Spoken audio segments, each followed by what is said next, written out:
When bears hibernate, do they have one really long dream? Can I marry a hologram, or is that weird? All these questions you can find the answer to on this Paranormal Life.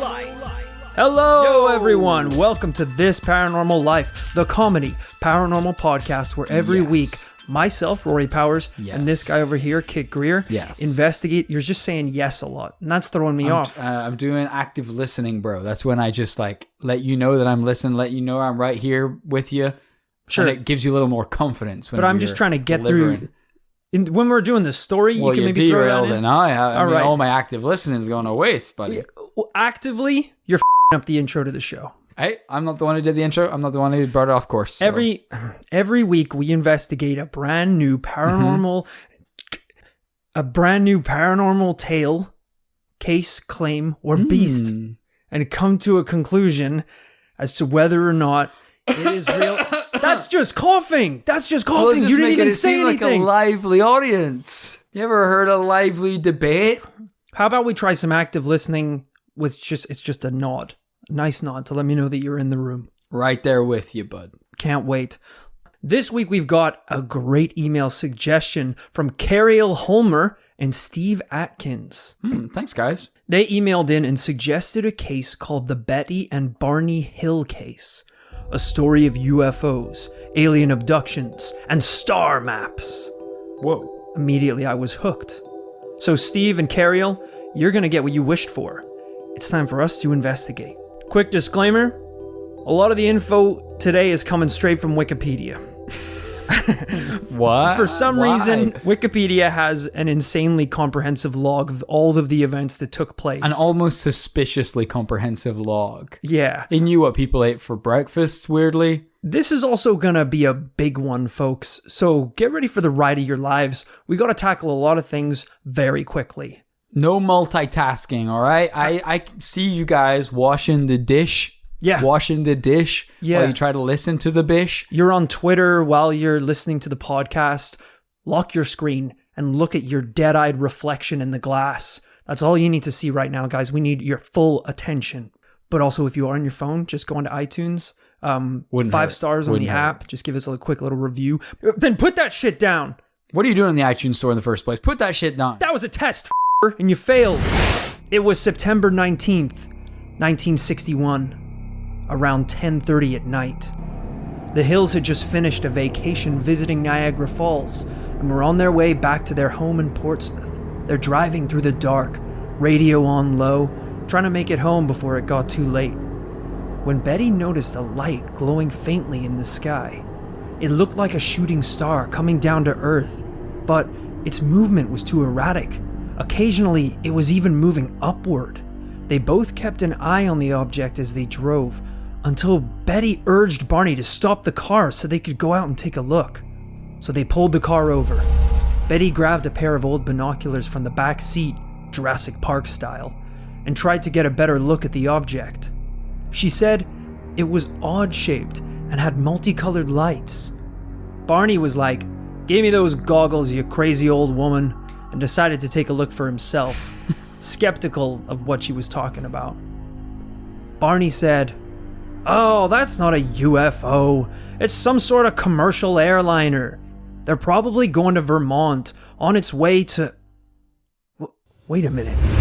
Barney froze. It looked like the object had turned and was beginning to descend in their direction. That's not good.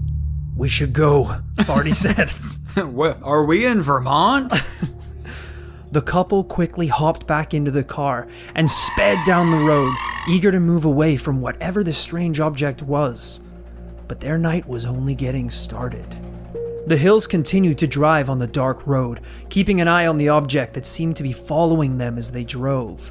They watched the strangely silent craft, erratically back and forth, moving in the night sky. At one point, the object quickly descended towards the vehicle. Barney slammed on the brakes, stopping in the middle of the highway. "What the f*** is this thing? What does it want?" I have taken some liberties I was wondering. By including the dialogue in the story. I'm just assuming based on the testimonies that this is the dialogue that was happening. So what kind of impression did you get of Barney that you thought... He's got an itchy trigger finger, and he's scared. This commercial airliner to Vermont right is flying pretty low all of a sudden. And you think that's... Jurassic Park style. Okay, you think that's got his trigger finger itchy? Also, what are you basing that on? Has he ever shot anything? Barney grabbed his gun and left the car. Okay. While Betty waited inside. Is that an artistic liberty, or... He genuinely had a gun with him. It's a real gun. Yeah, I think he served in World War II. So he was an officer in the army. Given that he survived? He did. On account of his itchy trigger finger. Yes, Jurassic Park style. Using the binoculars, Barney glanced upward at the craft that was now hovering in the sky above their car. Barney said he saw 8 to 11 humanoid figures. Oh my god. Peering out of the craft's windows, looking down at him. If it's 8 to 11, the number does not matter. It is many, many alien figures. You don't have time to count at that point. It is 8 to 11 times the amount of aliens that are currently understood to exist. They were all wearing glossy black uniforms and black caps. Caps? I think he means like They're military. like a Ferrari pit crew or some shit. I think he means like military sort of caps. I don't know what they're called. It's still weird. As he locked eyes with one of the creatures, he could feel a message being sent to him. Stay where you are and keep looking. As the craft lowered itself down towards Barney, he tore the binoculars away from his eyes. F that! And sprinted back to the car. He jumped inside screaming, "They're gonna capture us!" At this point, the object was right in front of the vehicle. Barney slammed his foot on the pedal and took off down the road, yelling at Betty to keep an eye on the object. She rolled down the window to look, and almost immediately, they heard a rhythmic series of strange sounds, beeping and buzzing. The car felt like it was vibrating as they tore down the road like a rocket. They said they felt a tingling sensation in their bodies and experienced some sort of altered state of consciousness. Then, all of a sudden, the noises stopped, and the craft was gone. What? Like that? Yeah, here's where it gets really interesting. They were wondering what happened. Did it disappear? Did it just take off?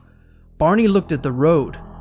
Wait a minute, where are we? He said.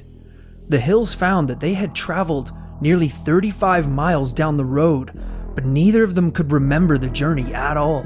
This 3-4 hour trip home took 7 hours to complete.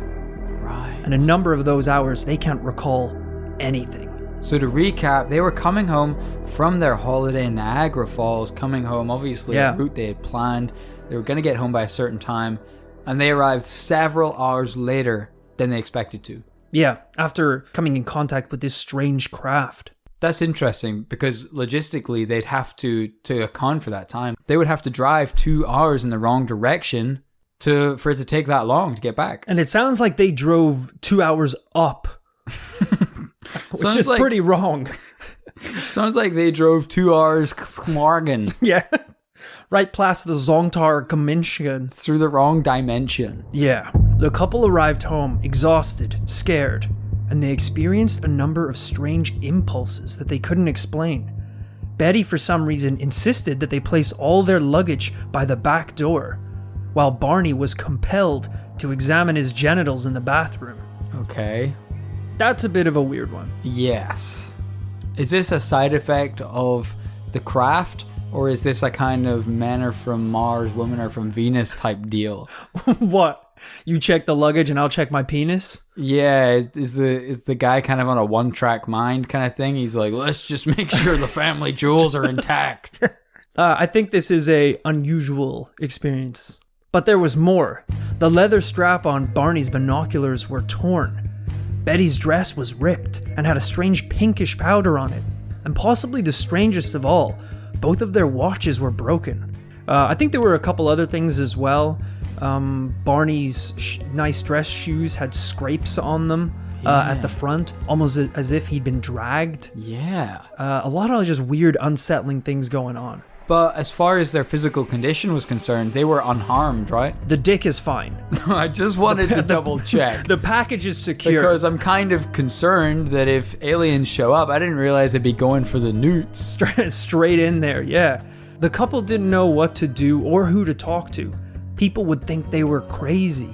And if things weren't bad enough, this is when Betty's dreams started. Oh boy. 10 days after the encounter, Betty began having horrible, vivid dreams of what took place that night. Wikipedia says, in one dream, she and Barney encountered a roadblock and men who surrounded their car. She lost consciousness and struggled to regain it. She then realized she was being forced by two small men to walk in a forest in the nighttime. She saw Barney walking behind her, but when she called to him, he seemed to be in a trance. The men stood about 5 feet to 5 feet 4 inches tall and wore matching blue uniforms with caps, similar to those worn by military cadets. They appeared nearly human, but with black hair, dark eyes, prominent noses, bluish lips, and gray skin. That doesn't sound like a human. It said they appeared nearly human, and then listed a lot of things that aren't very human. Yeah, but at the same time, they're still humanoid. I mean, they have lips, for Christ's sake. I get, and eyes and hair. And the gray skin's a bit of a right turn. But okay, yeah, sure, I can see that. Nearly human.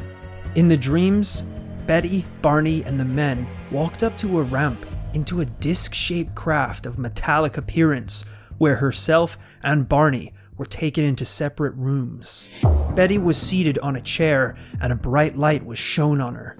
A man referred to as the examiner cut off a lock of her hair. Whoa. He examined her eyes, ears, mouth, teeth, throat, and hands. He shaved trimmings from her fingernails and did some intrusive experiments. The examiner left the room and Betty engaged in conversation with, quote, the leader. She picked up a book with rows of strange symbols that the leader said she could take home with her. She also asked from where he came, and he pulled down an instructional map dotted with stars. In Betty's dream account, the men began escorting the Hills from the ship when a disagreement broke out. The leader then informed Betty she couldn't keep the book. Stating, that sounds more accurate. That sounds more believable. Stating that they had decided that the other men didn't want her to even remember the encounter. Betty insisted that no matter what they did to her memory, she would one day recall the events. Wow. This is a lot to take in. Yeah. So they almost let her go with a pamphlet, it seems like. Yeah, an ancient text. So you've been abducted. It sounds like the leader kind of took liberties there and was like, yeah, go, like, I don't know whose book it is, just take it, yeah. It's like a little souvenir, sure. He's doing a lot of things, by the way. He's like, yeah, this is where we're from. Here's a book of what can kill us. Just go ahead. And it also seems to be like, as soon as he said where they were from, they were like, she needs to go. Yeah. She knows too much. I love the idea the other guys are like, what are you doing? You can't give her that book. He's not the leader, he's a janitor. Yeah. Yeah, take the book. Yeah, no authority to give it to people at all. I also really like the idea of Betty like leaving the craft and insisting to the leader, being like, don't worry, even without the book, I know that one day my memory will be strong enough to recall these events and I'll never forget what took place. They jab a needle into the back of her spine and it's like all of her memories melt out of her body. She's not going to remember anything. Old James Bond movie style, karate chopped her in the back of the neck. She forgets everything. Who are you again? Never you mind. I never understand in these things. How come these aliens are always abducting people, right? Yeah. Doing experiments. Yeah. Clipping their fingernails, apparently. Mm-hmm. Which is not intrusive. I didn't mention the intrusive ones. Yeah, got that impression. Took a clip of her hair. So if they're at that stage of human understanding, taking hair samples, presumably they don't know very much about the way humans work. Yet how are they able to like reliably wipe their memory? Like presumably that takes some knowledge of how the brain works. That's a really good point. Also, I mean, half the time I think the information in the conversations were telepathic. Yes. At one point I think one of them was just speaking English. Yes. Because they have a mouth, so they obviously use it. Maybe, I don't know, maybe erasing one's memory of an event is more of a universal technique. Yeah, maybe they've successfully removed the memories of horses. They're like, F it, it's all mammals. Exactly. I mean, use the ray gun on the human, see what happens. You could break it down to, needing to know the inner mechanisms of the human brain, but when it comes to consciousness, maybe that's universal. Damn. And erasing experiences, is the same with any species. That's actually beautiful. Thank you, man. Now, Betty did mention the dreams to Barney, but he was somewhat dismissive. I think even though the event had rattled him, he, at least on the surface level, was quite eager to move on. It's a bit rude to dismiss Betty's experiences, but you kind of get it. It sounds pretty traumatic, especially for a gentleman who has been in the war. Oh, yeah. Yeah, he's already been a little rattled. He's like, listen, lady, I am on the edge. A feather would bring this whole house of cards crumbling down. In the following weeks, Betty did a number of things. She contacted the U.S. Air Force and the NICAP, a civilian-led UFO research group. Wow. Her and Barney both revisited the sites where they believed that they'd seen the object to hopefully get some sort of PTSD flashback and trigger, some memories of what took place that night. Makes sense. But nothing worked. Eventually, their research led them to Dr. Benjamin Simon, a man who offered to use hypnotism to try and uncover the repressed memories of that night. This isn't the first time we've seen hypnotism used in a UFO case. Right. I don't know how this became the go-to for uncovering repressed memories, but it is. It really is. Whenever you got repressed memories or lost time like this, it's in the faculty of the human mind. I mean, it's not something that you can crack open someone's head like a coconut and start digging around in there with a surgeon's knife. Yeah. You need to goddamn Inception style psycho dive and unlock the secrets of your own brain through f***ing metaphors and shit. Yeah. I mean, I hope one day we get to the Inception version of this. And so instead of like, I'm gonna, I don't know, spin the pocket watch back and forward and talk to you calmly, I want to like load up with guns and have something jacked in the back of my head and being like, we're gonna go to that night in his dreams and shoot these little bastards, find out what's going on up there. I'm gonna take the fucking book. I'm gonna take the star map. I'm gonna take the book, and I'm gonna give them a little double barrel surprise. And the hypnotist therapist is like, okay, but don't shoot anyone. We don't fully understand how the mind works. If you kill even a single entity in the dream state, we don't know what the repercussions will be. Why are you bringing live ammunition? We don't know if it's fatal to them. It could be like a goddamn tickle on their universe. So I'm good. Probably not. Terry, the rocket launcher though, bring the RPG. Okay, now you're just trying to f*** shit up. No, we don't know. An RPG to them could be like a freaking welcoming message. Okay, it's probably not. If you wanted to tickle, then bring a f***ing feather. The sword, Terry, as well. The sword, yeah. Oh, and the landmines. Oh yeah, and the nukes. Bring the dream nukes. But we're not there yet. We need to hypnotize people like wizards. So early in their discussions, Dr. Simon could already tell that the UFO encounter was causing Barney far more worry and anxiety than he was willing to admit. So they started with Barney. This guy's a tougher nut to crack. They sat Barney down and they talked calmly, swung the pocket watch, whatever you do to hypnotize people. And suddenly, Barney starts recalling all these forgotten details. Simon could see he was struggling to process it. His mood would fluctuate. He was having emotional outbursts and screaming. And throughout the process, he kept referring to the eyes. He said they stared into his eyes with a terrifying, mesmerizing effect, saying, "Oh, those eyes. They're there in my brain. I was told to close my eyes because I saw two eyes coming close to mine, and I felt like the eyes had pushed into my eyes." Every hypnosis session, he would talk about them again. "All I see are these eyes. I'm not even afraid that they're not connected to a body. They're just there. They're just close up to me, pressing against my eyes. Jesus. Yeah, that's a little intense. This is terrifying. That's when you need to play the goddamn Inception noise, get all the troops back. Plunge him in the water. Push him into a bathtub of eyes. Whatever it takes to freak him out and wake him up so that no one gets shot by an alien. I think they might have maybe momentarily regretted the hypnotherapy. 100%, yeah. So they did multiple sessions with Barney and actually covered a lot about what happened that night, what happened to him, his experience, and of course, a lot of eyes. So they moved on to Betty's sessions. It is worth noting that each of these sessions was done independently as to not affect the other person's hypnosis session and kind of like feed them any information. Okay, so Betty wasn't at Barney's session and vice versa? Yes. Okay. Yeah. Betty's hypnosis sessions revealed accounts very similar to the dreams that she'd been having of being examined on the UFO, talking with the, quote, leader, and almost getting a free book. But this is the most interesting part. Dr. Simon, who was still a little skeptical of the whole experience, said, hey, if you're getting your memories back, why not try and draw the star map that you said you saw on board the craft?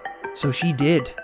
And although she said the map had many stars, she drew only those that stood out in her memory.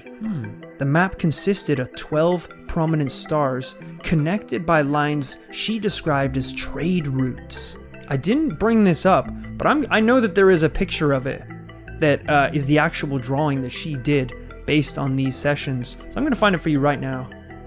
That would be absolutely fascinating because this is, like you say, totally non-corroborated with her partner evidence. It's some of the best and most convincing paranormal evidence we've ever seen. Feast your eyes.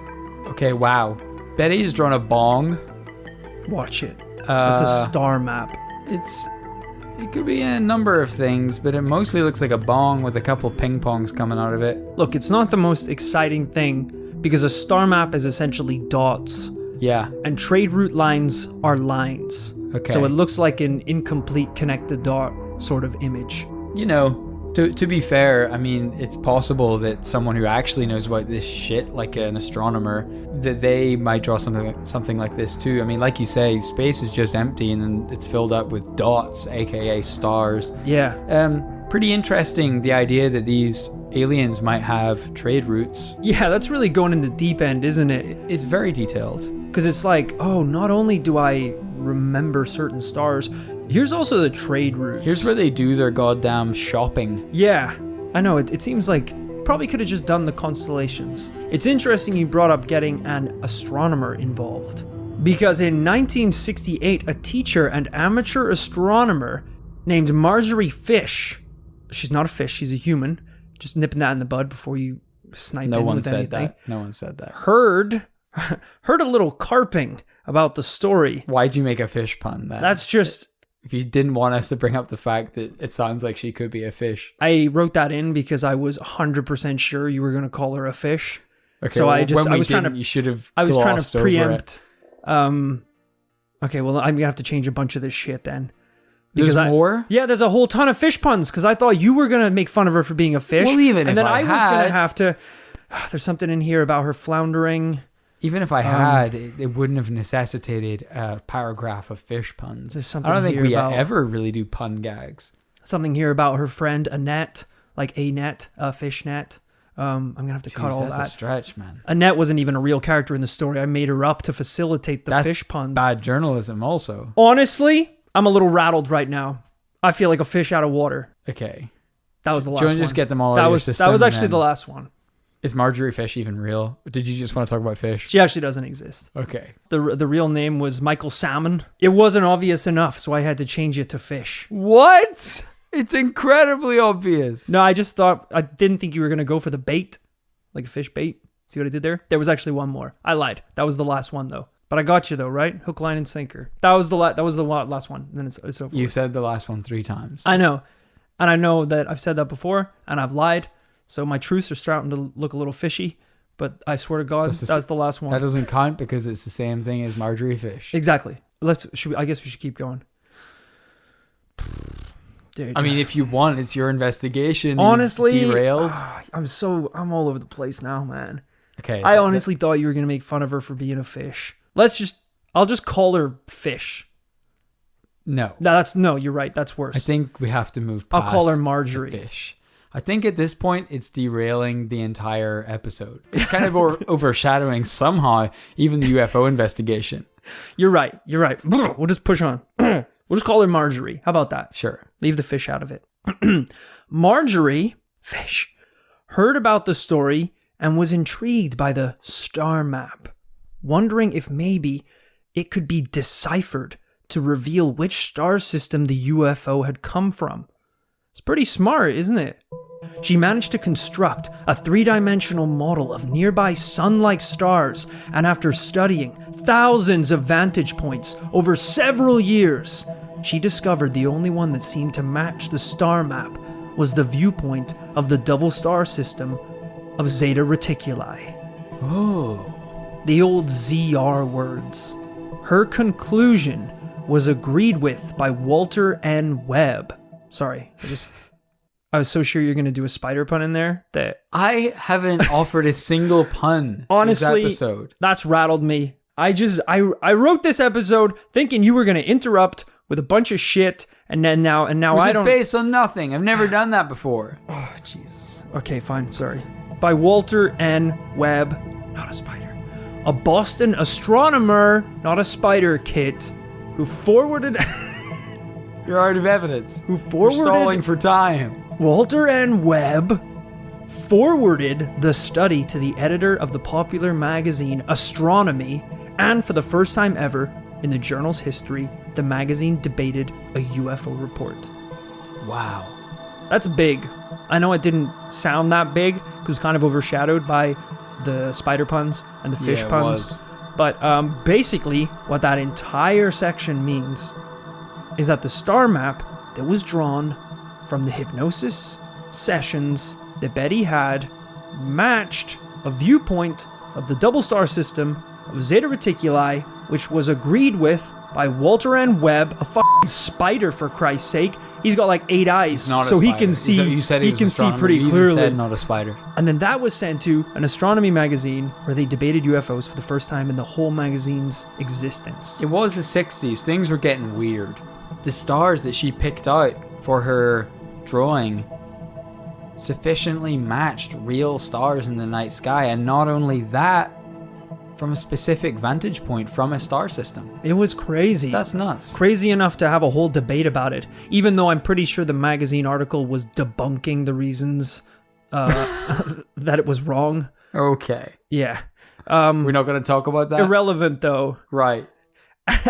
And sure, Marjorie Fish, I think on her deathbed, actually, when new evidence came out, had to deny all the claims that she'd made previously that there was actually a link to the star map and Zeta Reticuli. You think this is evidence is like getting into a fight with your neighbor, it going to court, you losing, and then saying that was somehow evidence that like the law had spoken, they debated it, therefore it must be somehow valid. It's like, no, they shut you down. Yeah, you'd be like, well, at least it was a conversation.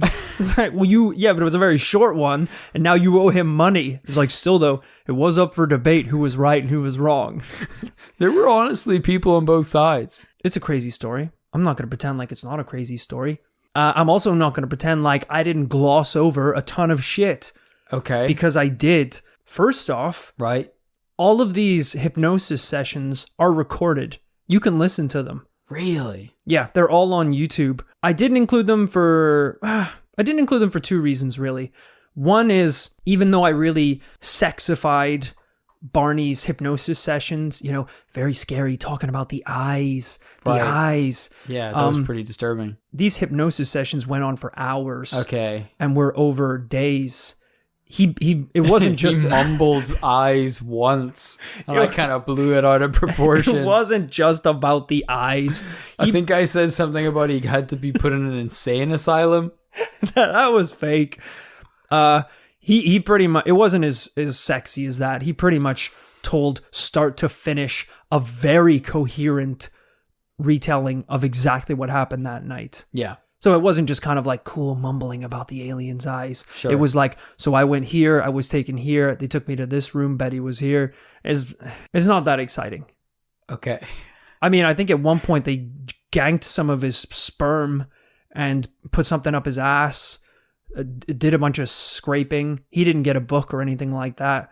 But yeah, your typical kind of UFO abduction procedures that you would think is going on. So one, I didn't include them because... Although that would explain why he immediately went to the bathroom to check his junk. He did actually get some bumps or something on his groin. Okay. But I think that was unrelated. Yeah. Because the doctor gave him some medication and then it went away. So that might have just been an STD. I don't know. That was fine. But the other reason I didn't include the recordings is that his especially are pretty horrible. Right. There's a lot of screaming involved because I think the idea is through the hypnosis, you are reliving internally the events of that night. I listened to the tapes and I read the transcripts, and there's a lot of times where Dr. Simon has to be like, whoa, chill out. You're not there. You're safe. It's not happening now, because he starts to believe he's there now and he just starts screaming. The trigger finger was getting itchy. Yeah. Honestly, yeah. But hey, if this is a testimony to how real this is, like all our great cases, at one point, Project Blue Book got involved. What? Honestly, when we started talking about them, I assumed it was like some top secret, super classified CIA project where the highest of the high were sent to investigate the most paranormal of the paranormal. 5 cases later, these guys are just showing up to anything. If you probably saw a weird looking bird, they would show up and kill it and take the body away. They were borderline like going to just random schools, show and tells. Yeah, and just seeing what's going on. Just seeing if the kids were saying any suspicious shit. It's insane. But they did get involved, and a whole write-up of the case and the entire transcript of the hypnosis sessions can be found on the CIA.gov website. Yeah. As declassified information. Wow. Take from that what you will. That actually probably adds a level of believability to the case. Yeah, that seems bad. Why does the CIA have, I don't know, man, Barney and Betty Hill's private hypnotherapy session transcripts? I'm going to tell you something, guys. You can find a lot of weird stuff on the CIA.gov website. There's a ton of very strange documents that I think they just think no one's ever gonna actually find or really look for or care about. Look at this. This is just an official US Air Force UFO form that you sign with all the details if you find a UFO. We're not gonna talk about this? This is wild. Roy has accidentally uncovered some WikiLeaks shit. You're the next Snowden, brother. Honestly, this is bananas. Check this out. Is that a UFO with a US Navy sign on it? That's a UFO that America and Canada built. I'm not joking here, guys. This is the CIA.gov website. They just built a UFO in 1965 that they had to decommission because it couldn't fly more than a few feet off the air. But it says approved for release in 2001. I can't look at this too much. It's like the sun. This is Rory at his like Thanksgiving dinner with his family. Oh, we're not going to talk about this? There's thousands of documents out there. I'm supposed to be grateful for a goddamn Rory, turkey. I said pass the goddamn Brussels sprouts. Your heads are going to be vegetables like Brussels sprouts if you don't open up your eyes and admit the fact that we are living in a cosmic egg. You open, you blink, everyone's gone. It's December 7th. Thanksgiving was over weeks ago. We've talked a lot about the case. I actually think some of those points I brought up at the end strengthen the argument towards this being real. Having the documents on the official CIA website talking about the actual tapes of the hypnosis sessions. And after the incident and in the future, the Hills apparently made no effort to seek publicity. We always like to see that. We always like to see that. Exactly. I mean, granted, I think down the line, they were involved with a book that became a bestseller. And sure, there was a Hollywood movie based on the event. Okay, so they didn't seek publicity because they were getting fat publicity. They were drowning in it, yeah. Okay. Also, they wanted a pretty sweet commish from this particular episode. Yeah, that's true. They did. Later in life, Betty claimed, this is where it gets a little bad. Later in life, Betty claimed to have seen UFOs. You're being your own devil's advocate for some reason. Betty claimed to have seen UFOs a number of times after the initial abduction. Okay. And she became a quote-unquote celebrity in the UFO community. Our listener, Stevie, when he emailed in, he'd be like, please ignore the fact that towards the end, Betty started to lose her marbles a little bit. So I don't know how much later in life she started claiming to have been abducted more by UFOs more times or seen UFOs more times. Yeah, there seems to be an unfortunate trajectory with people who have experience of UFOs where they somehow decide it's because they are somehow special. Yeah. They have a connection with the UFOs get them, and that they are like tuned in to some UFO frequency. I guess it must be tough if you are abducted by an alien and then you try and tell people about it, and the only people that will treat you with some respect are all the other people who think they've been abducted by aliens, or at least believe aliens are real. And then you're in this kind of like self-serving cycle of, being more involved and being fed more information by the only people who will listen to you, who are the wildest people. And then you're in like an echo chamber of alien abductions. And that can probably be pretty damaging. There's no voice of reason to come in and be like, let's just chill out. Let me hypnotize all y'all for a little second here. We're going to go into your dreams. My name's Dr. Spider. I'm going into your dreams. It doesn't happen. So in a lot of these cases, that's what we see is people who possibly never had any interest in the paranormal have one encounter and then spend the rest of their lives touring paranormal events, writing books, being involved in the community. And whether or not that's a good thing or not is to be debated, I guess. Well, goddamn. How much of what those people do, exactly what you described, is because the world that we've set up, it's not very kind to people who are blabbing about paranormal shit. It's true. It's not easy to like speak at a UFO. I say this is someone living this life who's been rejected from multiple paranormal events. It's not easy to speak at a paranormal convention and then like turn up to a straight-laced job interview on Monday and ace it and sell yourself as a normal member of society. The problem is that once you are sidelined into this alternative community and your defining moment in your life is this weird thing that not everyone believes in, how are you going to make money? How are you going to sustain yourself in this life? Kind of got to double down. Yeah. And say, this is me, this is who I am, I'm a goddamn freak. I'm going to speak at conferences. This is you at the job interview. I'm a goddamn freak. The interviewer's tapping the security button. They can't get there fast enough. What would you say is your biggest weakness? Well, a Martian broke my fucking spine with a space baton. It hasn't healed fully since, so that's pretty bad. Also, I'm a perfectionist. Security guy walks in. They're back. Come with me, master. You're not hired yet. Please don't touch me. It's a problem. It is a problem. But look, that's all the evidence really that we have for this case. If you are interested in this story, I'd say, definitely do check it out yourself. A lot of the events that take place that were uncovered in the hypnosis sessions are pretty eye-opening, pretty terrifying, and I don't know, the tapes are pretty believable. Okay. When I was reading the transcripts of Barney's sessions, it was like nonsense. It was too coherent. It was like he was telling a story. Okay. But when I listened to the tapes and how it was being told, it's quite unsettling because it's also hearing a grown man who is terrified and like screaming like the top of his voice. And I wasn't prepared for that. I was like, oh damn, this is a weird thing to be lying about if you're going to be this passionate and this scared during a hypnosis session. So I don't know. This is a tough one. I'm going to throw it to you first, Kid. In the Betty and Barney Hill case, what are you thinking?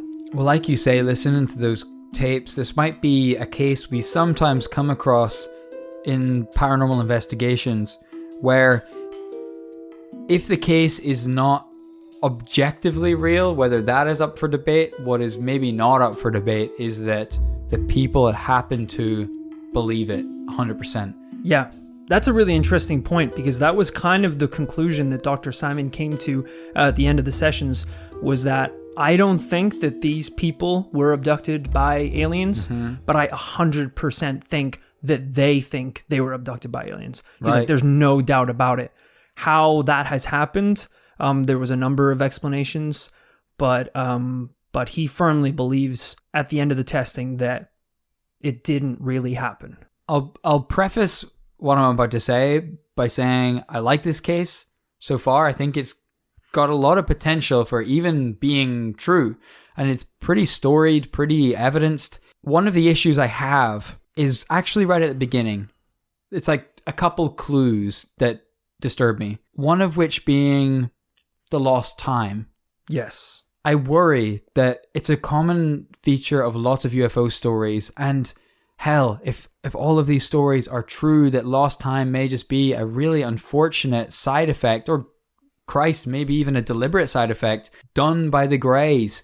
It's very unfortunate for us trying to decide whether this really happened or not that people report large swathes of lost time, because I start thinking then our witnesses have on some psychological level started filling that time, filling in the blanks with their own ideations, and that Betty and Barney have started bouncing ideas off each other of stuff that didn't necessarily happen. Just try and fill in those blanks.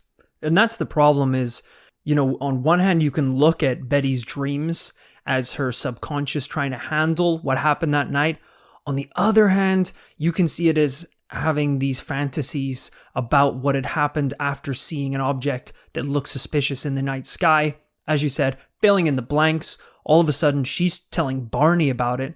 Barney's getting kind of upset now because he's like, well, I did see that thing and I don't really remember what happened. And then before you know it, they're both being hypnotized and all of these stories are coming out, when the reality is maybe they could have both got a little carried away. And they did mention that they experienced at the tail end of getting chased by the UFO, they experienced the sensation of entering or leaving an altered state of consciousness. That could have been caused by just about anything, but it's difficult. One thing that I didn't mention, because I didn't really have time and I didn't want to get into it, is that, as you said, there was like an altered state of consciousness and it felt like the car was vibrating, like it was being hit by something. When they got home the next morning, they looked at the back of the car and it had a number of rings on the trunk. Wow. And allegedly, again, I don't know if anyone ever tested this, but allegedly, when they brought a compass near the rings, the electromagnetic field would send the needle of the compass spinning around anytime it was brought close. But again, that was them saying that this happened. I didn't see any pictures of the rings. I didn't see any evidence that this had happened. It's tough. This is a tough one. It is tough. I think I am one piece of physical evidence away from saying this is a yes. But I just don't have that. It's the book, isn't it? If she had got the book, she had got honestly, the pamphlet. The star map is fine, even though it doesn't look like it does link to anything that we can perceive in the universe. Which I don't hate on her, by the way, because it's a very tall order to glance at a map and then try and recreate it. That's not going to happen. Yeah, glance at a map, then have your memories wiped, then dream about it, then have a hypnosis session to remember the dream about the event you suppressed in your mind. At that point, you're just drawing a star. Yeah, and at that point, it's rude of the magazine to roast you for your map being inaccurate. Yeah, I love a good UFO case, and this one is definitely one of the most interesting, but there's just something about this story that I just need. I need a picture, man. It's the 1960s, right? So there could be a picture of the car, the rings on the car, a couple more illustrations. We've had incidences in the past, like I forget what was the one where it was like a diamond UFO. Yeah, do you remember that one? Damn. But the people who were there and were kind of blasted by the craft, they all got radiation poisoning. Mm-hmm. Yeah, there was very concrete evidence. It was like medical documents confirming it, and that was like a really good, solid piece of evidence. Whereas this one, we have quite an elaborate story that I'm not quite sure I'm ready to believe just yet. I agree, and this is it. What we know happened was they were on this drive, they experienced the lost time, there was some weird altered state of consciousness, and then what we know happened after that is some bizarre side effects, some pretty atrocious hypnotherapy, some of the stuff that dredged up. But in between that, filling in those gaps, I don't know if we can start filling it with gray-skinned humanoids in caps with star maps, pamphlets, and medical testing. Yeah, and we definitely can't fill it with 2 yeses. We're going to fill it with a double no this week, folks. Damn. It's like a double stuffed Oreo, except with no's. But thank you so much to Cariel Homer and Steve Atkins. That was a banger, guys, and I really enjoyed investigating it, so thank you so much. If you have your own case you want us to investigate, please email it in to thisparanormallifepodcast@gmail.com. Thank you so much to everyone for listening to this week's episode of This Paranormal Life. You know the people in your life. They're obsessed with the paranormal. They're freaks, they're outcasts, they're weirdos. And what would they like more than 25 bonus episodes of This Paranormal Life? 25 bonus episodes of This Paranormal Life is available right now if you sign up on Patreon to our $5 tier. I forgot what was the message here? For $5, you can get a whole ton of bonus episodes of This Paranormal Life, the #1 paranormal show in the world. You can quote that, take that to the bank. But if you do support us at the $2 tier or $5 tier or even higher, give us $1 million for all I care. They won't. What we like to do is give you a little shout out and a little thank you at the end of the podcast. So thank you to Janae Warner. I tried to warn her, but Janae wouldn't listen. Oh no. I said, hypnotherapy is dangerous. You do not know what is going on in the subconscious. Right. But she wanted to know, and you know what happened to the curious cat? What? Do you? It psycho dove. What? And it didn't come back. Janae, last I saw, she thought she was Joan of Arc. The week before that, she thought she was Cleopatra. She's diving too deep. Gone too deep into the past lives. Granted, they're probably real. That's pretty cool. Yeah. But, you know, you need to live in here and not too. You do. So, Janae, lay off the hypnotherapy and the drugs. And the psycho diving. Just for a little while. Thanks also to Sarah Dickerson. Sarah, I didn't mean to scare you, but I feel like I need to apologize. Because I did sneak up behind her and scream, Sarah! Oh, that would do it. It did. I didn't realize she had high cholesterol. She was on a knife's edge, and her heart just exploded the second that I screamed it. Really? So she is a spirit now. Okay. But I'm glad to see that somehow those AirPods are just floating in space. Like Colonel Floating Gun. Just 2 AirPods hanging out there. She's still enjoying the podcast. Hopefully still not pissed at me. Because frankly, it wasn't my fault, was it, Sarah? It was a little bit, sure, granted. A tiny bit. Seems to be mostly your fault. But she's still here, which means she's not that angry, which is nice. Thanks also to Stuart Warnock. We've all heard of Stuart Little. This is Stuart Biggle. Whoa. It's a giant-ass rat. Are you serious? Stuart Little's obviously the cute little mouse. Yeah, he wears little Ralph Lauren outfits all the time. He's a very preppy gentleman. This Stuart is like his older brother, who's like half rat, half wolf. He wears like tracksuits and a cap. Okay, he's not so concerned with being cute. Nah, he's a rat of the street.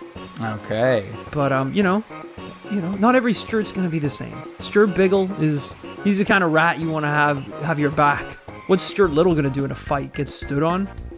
That's so true. Stuart Biggle, he's done time.